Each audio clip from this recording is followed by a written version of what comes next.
Alright, so I am marathoning it back home to California from Denver. Did the memorial service for my friend John who passed away. Oh, by the way, I'm a dog trainer. I've been doing it for 30 years. I have a decade plus of content, thousands of hours of useful information, podcasts, anything you can imagine that I've shared and given the information that is, works in the real world. And so pardon me for sharing a little bit about my personal life here too, because I know someone recently said something about I don't need to hear about your opinions on things like, anyway, so that kind of upset me, especially when I use this as an outlet to maybe connect with other people who might be also struggling with things that I'm struggling with or have struggled with, or somebody can give me some advice or help, just even on a personal level, because all the advice, hey, look at the top 10 tips for your puppies barking and peeing on the rug. You know what? We're still human beings who are giving that information, and it's hard for us sometimes in life. I personally have had a really rough go. The past couple of years were really tough, and not really easy my entire life. Anything I told somebody, I texted him, boy, I've seen everything you've gone through, Brett. It's amazing you just keep going through. I'm like, well, I have no other option. But I guess I'm immune to it at this point because of since day one. And that's just, people have it tough. I understand. It's all relative. I think considering if people knew more of the backstory, they'd be quite surprised and maybe even impressed with what I've been able to do and continue to do, which in a lot of cases is just get out of bed every day. Nothing to do with a financial attainment or what you do or what you know, what you performed, nothing like that. But yes, I feel that if I've shared a good amount of my, information, expertise, what I've sacrificed every single thing in my personal life to become what you call an expert on, and to give advice that's actually sound and works and is real, and although not always politically correct, it's helping dogs. That's all that matters to me. I'm going to share a little bit. So anyway, yeah, it's not been an easy go. My friend dying, that's life. He was 51, it's kind of early. I also don't have many other people. I don't have anyone else, quite honestly.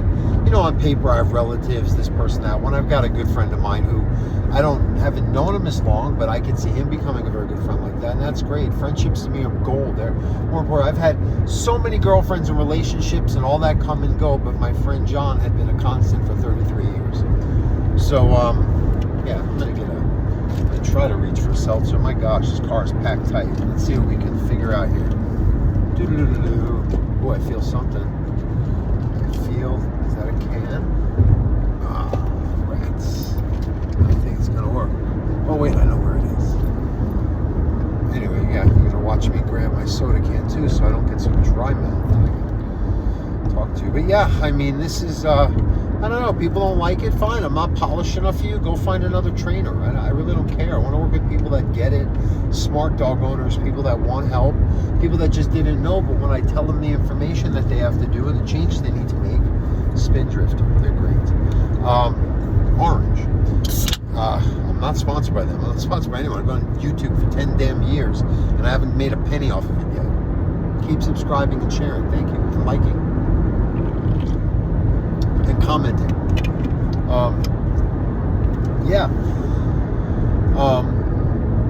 Anyway, let's go back to dogs. Let's go back to life. Talk about dogs. Again, tons of content you can go look at. And I'll do the next video on dogs. How about that? Life's hard. Life was hard being wired the way I'm wired. Life is hard having at least a parent, the primary parent, react to you instead of nurture you and understand you, or use you as a figure for themselves to make themselves look special because they had a gifted kid, and when it didn't work out exactly as was expected of me, the beatings ensued. So that was not a good way to raise any kid, especially a neurodivergent kid who just needed some help and direction. And there were a couple people that were there. I could tell some pretty horrible things that happened. Even a couple, not even my family, not my mother did some pretty rough shit to me. One babysitter, then one lady who locked me in a room and just wouldn't let me move. Mrs. Robinson was her name. I remember the song. It was around the early '80s. And it was she did a daycare in her house. It It wasn't physically abusive, but it was mentally. It was like, but it's daytime play. You don't talk about play. We do it differently here. Like, it was like, whoa. But yeah, more or less, it wasn't like it was daily beatings. But if I acted out, got in trouble in school, had all the things that are just the symptoms of a young boy, and then a young boy who has autism, ADHD. And not to say my mother didn't try. She would, try a therapist here or there, but I'm sure the therapist knew they were dealing with a narcissist, so they couldn't really do a whole lot about it. All they could do is just feel bad for me, I suppose. And I've had a couple of teachers, Mr. Tomani and Mrs. Waldman, who would like step in and like kind of saw and show the whole freaking dynamic. And so anyway, I don't want anyone to feel bad for me. It's just like, this is not the optimum way. Now, what did it do for me? Made me a damn hard worker. Made me an asshole in a way where I could be, but I don't crave attention like I'm on YouTube. But I mean, like out in public, kind of like annoying people to get attention. Everything I complain about, it just, I'm not like that. I feel I do have empathy too much. I feel too strongly for a lot of things, and it hurts. I just don't. I think I almost like, and again, that's like what happens. Like, you get beaten for having these things when you're a kid, and then you end up like with more issues, and that's. I could have, I have anxiety. I get depressed.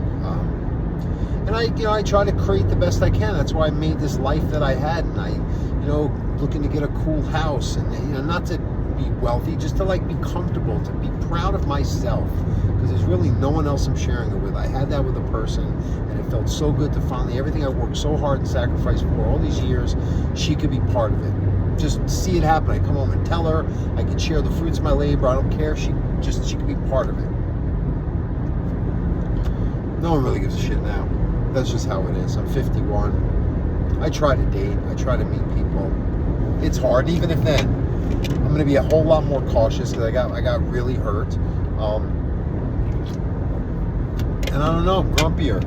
I don't think I have the energy I used to put, so I'm not giving up. I just don't think it's really worth the effort that I used to put in. What's the payoff? I could go work on my business. I could turn one of the bedrooms in this new house I'm hoping to get into a podcast studio, and I could make daily content.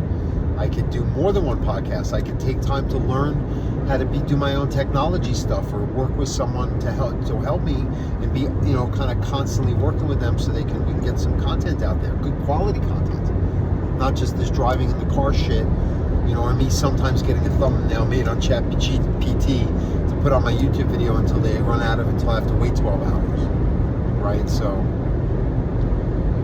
that's life, not complaining. It's just, this is the reality. I'm not going to hide shit from people. A lot of people try to be too polished and too, be honest about it. You don't have to be graphic. You don't have to be gross and say like what you pooped and all that stuff. But maybe some people, I appreciate people like that. The people who are dead honest. I'm not trying to hurt feelings when you're telling the truth. It's just, I am not comfortable. It hurts me more to lie than to make you feel good than it does to make you feel bad by me telling the truth. I think that makes sense. I don't know. Do you like these musings? Like when I just talk about shit, get personal. But it was not the easiest childhood. It wasn't just like a smack on the butt. It wasn't just like being told to go to my room or taking away privileges. I wish it was that. That's appropriate within reason. I don't really think you should hit a kid, but like, you can say no as long as you're consistent with what you expect and what they did wrong and right, and reward when they do something above and beyond. And what's expected, tell them you note it, and but it's not like you're going to get a gold star for just going to school. It's expected. Do something above and beyond, and we'll celebrate. And if you don't do good, I'm not going to punish you, but we got to get to the bottom of this so it doesn't perpetuate. Because kids left on their own without parent intervention, the proper type, with love and empathy and game plan. Yeah, game plan for your fucking kid. Imagine that. Obviously, it's your dog, but your kid too. I raised a child. They're going to sense the anxiety too, and you're going to be reactive instead of proactive. But, yeah. The world's a funny place. People are funny creatures. I've seen exactly what's going on through dogs and through COVID and through politics and through just history, and yeah, it's fascinating. It's not really great, but it's fascinating. Again, I always wonder, like, what would incline someone, they have a child, to like look at them and want to hit them and make them scared of your hand, or in the case of me, I had weapons used on me, not like knives and guns, but wiffle ball bats and skateboards and snowboards and hangers and wooden spoon style stuff, like wall hangings, and so yeah, I don't know, but it does. I've had my share of therapy, introspective work. I think about this shit all the time. I'm not distracted.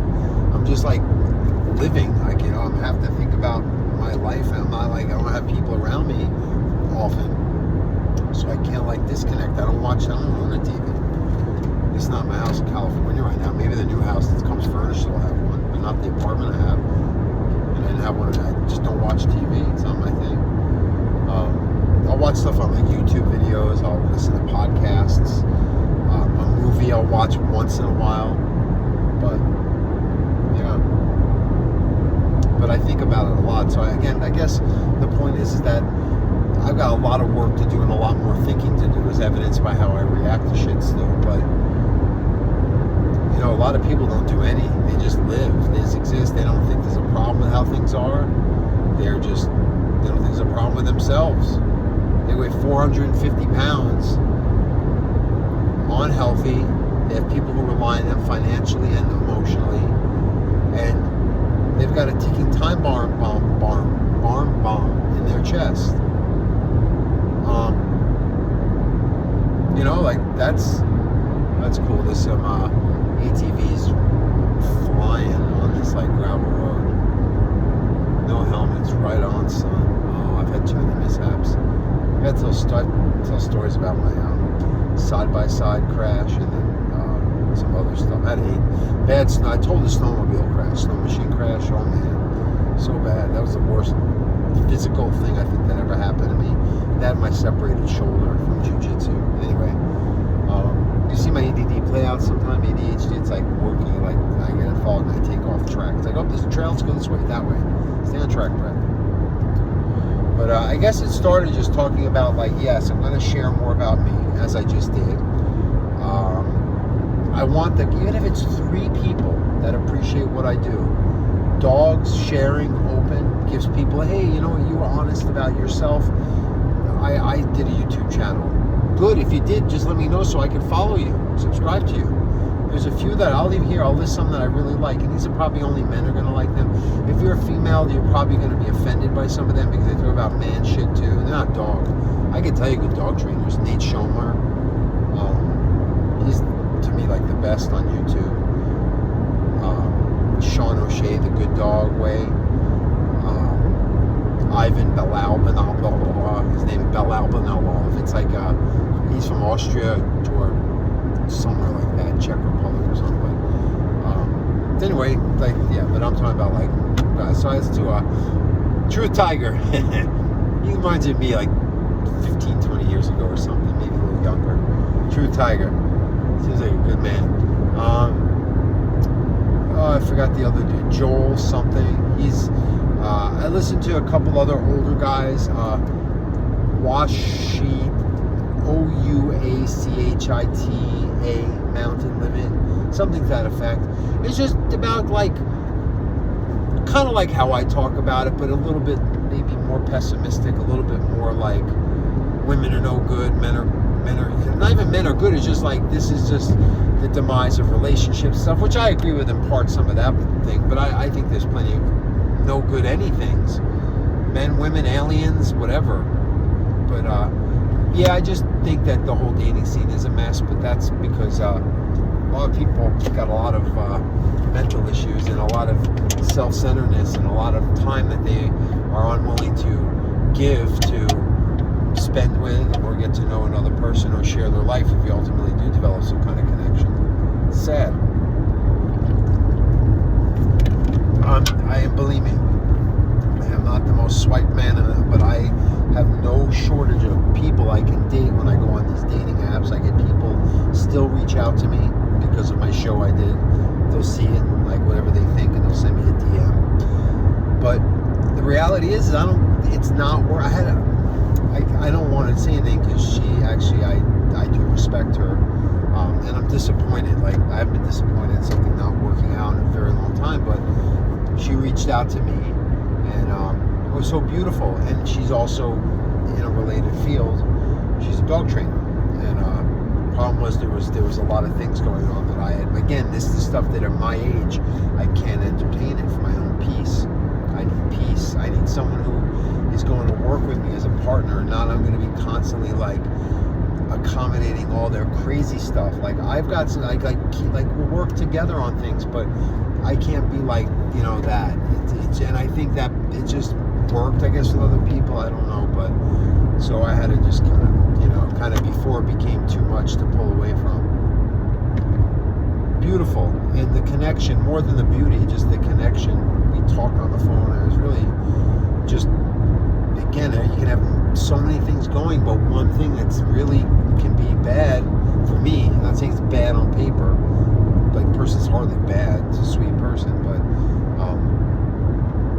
yeah, one little thing, that's not going to help. You can't overlook little things, like a person like chews with their mouth open or something, whatever, but like, if it's like, no, this is like a thing that can be a deal breaker, or it's a line that I draw for me in relationships or in my personal life, and I can't, you learn from trying to negotiate it, what happens. So I don't know, I guess, again, another off track ADHD thing, but yeah, I got a lot of driving to do. I got oh boy, I think it said like 12 and a half hours, and I've been driving about 4 hours already.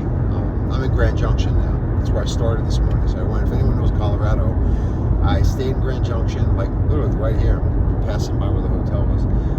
Woke up, left, got to Denver, did what I had to do, my friend's memorial service, got some flowers, got my suit on because I didn't want to drive my suit, so thank you for being a polite person. That was a cop, so it's going to be a nice driver. I'd be a nice driver.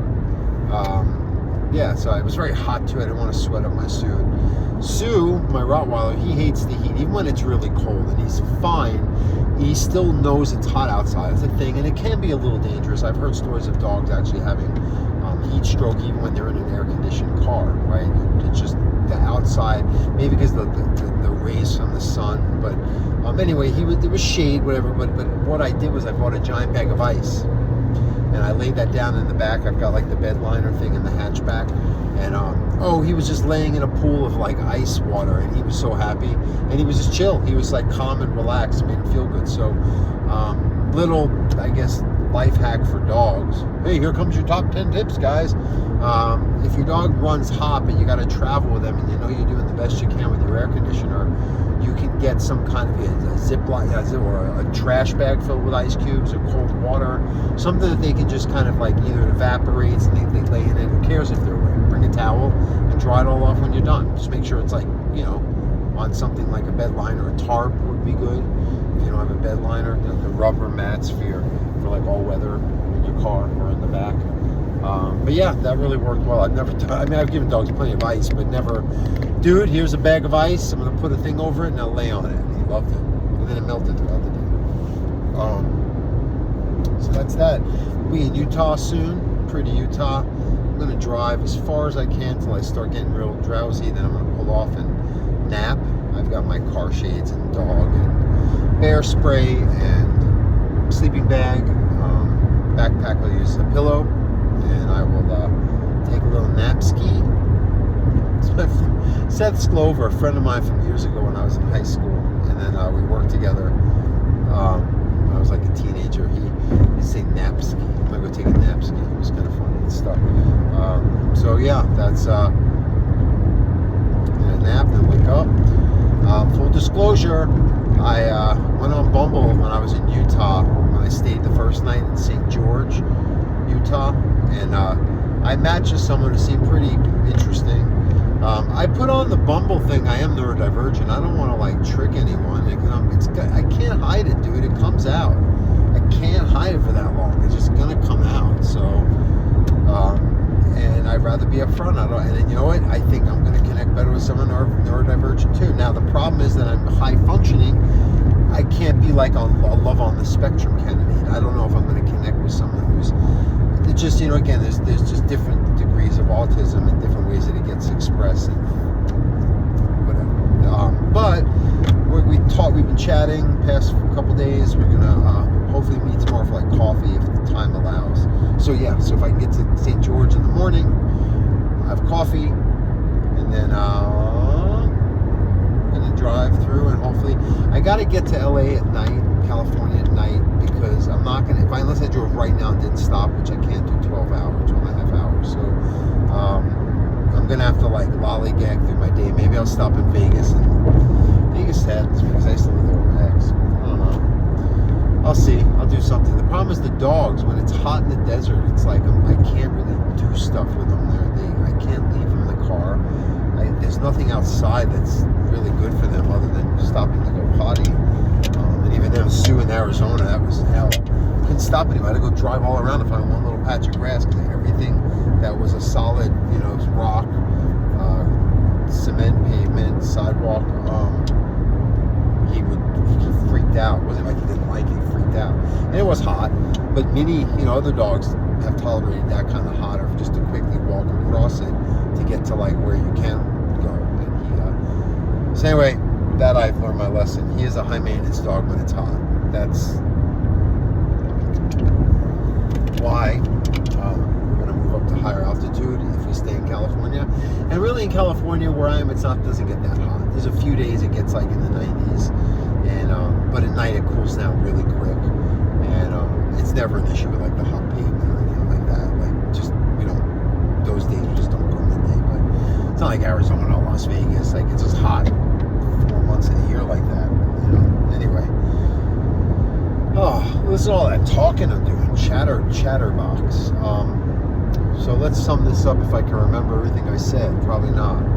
Started off just talking about so what. I'm going to share my life and personal life, and I always have, and I always will. And I talk about things that are my take on life based on observation and seeing things and interacting with dogs and people thousands upon thousands of times and seeing consistent patterns and outcomes.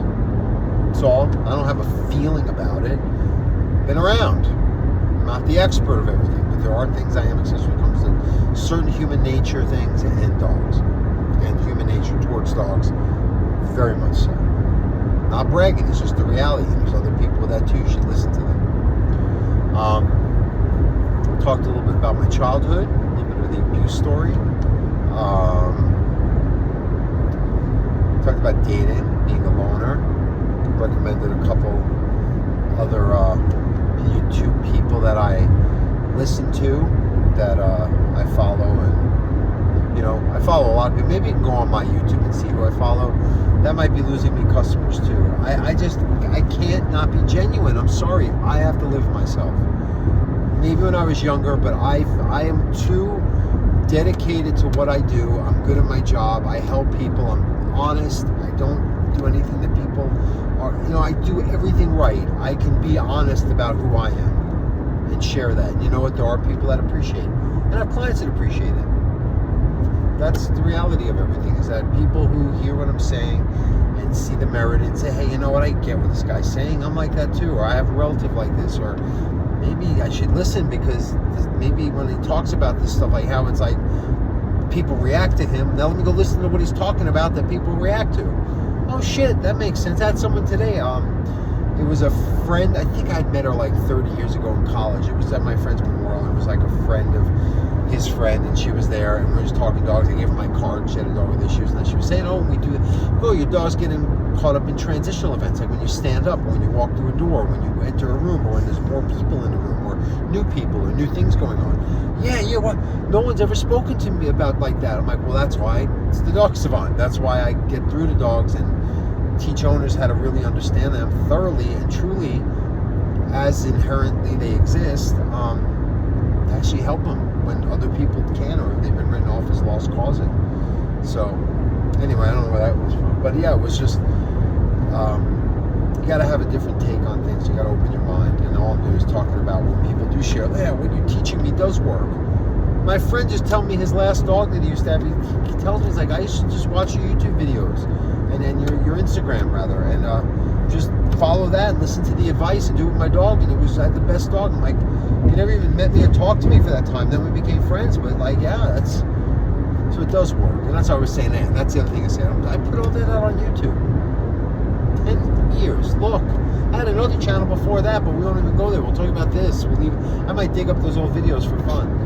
But yeah, that's all I ask is subscribe, share, and let me share so I can not have to spend $250 in an hour on therapy. And most therapists don't even understand people on the spectrum, so how's that going to help me? It makes me more frustrated. Okay, thanks.